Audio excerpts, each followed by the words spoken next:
We can bring in Mehmet Ogutcu, a former Turkish diplomat and chairman of the Global Resources Partnership based in London. Good afternoon. Thank you very much for joining us on the program today. If you could listen to that story which we were playing earlier, we had Turkey's president saying he believes the only reason he couldn't get the results he wanted in some cities is that he couldn't express himself to the nation. What is he referring to exactly? Well, I mean, his main message during the election campaign was national survival. He thinks that both from domestic front as well as quote-unquote external dark forces were trying to destabilize and oust him, and he managed to get over that.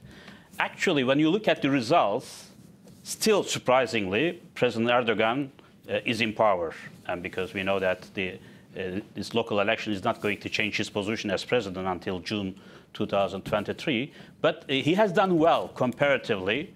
And despite all the expectations that there was going to be a very serious deterioration in his popularity, still more than 51%, not only him, but also through his ally in the bloc. Because now in Turkish politics, it's very clear that unless you have a bloc of parties working together, it's impossible to achieve anything. Because in the presidential system, you have to have more than 50%.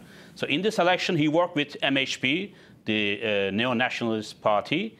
And this is going to change his style a little bit, because this party is going to make life very difficult for him, because party quite consolidated its power now thanks to this alliance with Erdogan.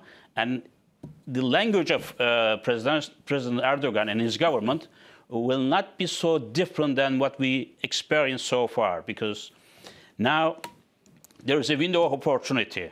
There is not going to be any election between now and June 2023. That's 4.5 years.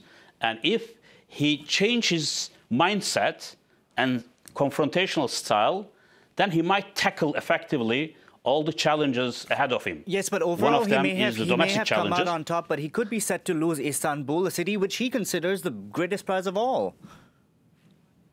Definitely. I mean, he already lost Ankara after almost a quarter of a century.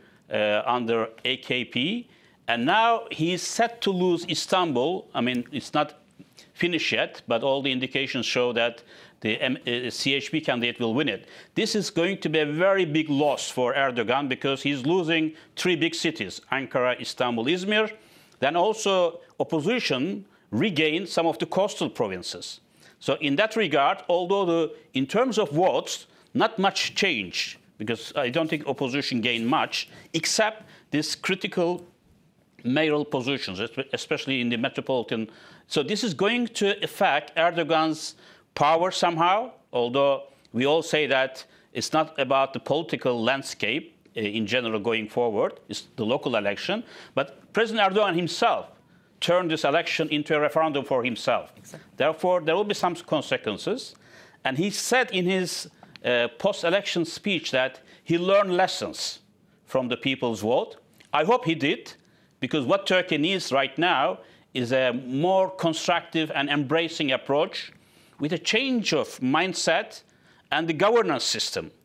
Otherwise, it is very difficult to tackle heavy economic problems and domestic challenges, plus foreign policy priorities. Now, Syrian crisis is coming back, and with Idlib being attacked by pro-Syrian forces, whether Turks will attack east of Euphrates, and relations with US, S-400 missiles, and F-35, whether they will be delivered to Turkey or not, and EU membership, because this is already in the deep freezer. But whether realistically, it's going to what changes can we expect to see from his style of governance? Well, that's very difficult to say right now. In terms of economic challenges, because I think this is at the top of the agenda right now, and he said he's going to announce a series of new packages on 8th of April. But I don't think what Turkey needs is another set of packages. What is needed is that he has to restore the atmosphere of confidence and trust in governance and in economy. Because with his current mindset and the confrontational style, I don't think that the international investors or the community, nor the Turkish economic actors will be convinced. So I think if he's going to have the election-free 4.5 years where he has to tackle problems on economy and democratization, I think he has to change his style. Whether this is possible or not, we have to see. But his coalition partner will make life also quite difficult. So this is going to be a quite difficult period for Turkey ahead of us, because now the opposition is holding key local power centers, and Erdogan seems to have learned a lesson. Whether he is going to practice what he preaches is the challenge ahead of us. We'll see what happens. The opportunity is there. The opportunity is there for the next 4.5 years. If he is smart, because we have seen in the history of his governance that Erdogan also is a political practical. We'll see what happens, Mehmet Ogutcu. We're going to have to leave it there. Thank you very much for joining us on the program today. Thank you. Thank you. In other news, the pressure continues to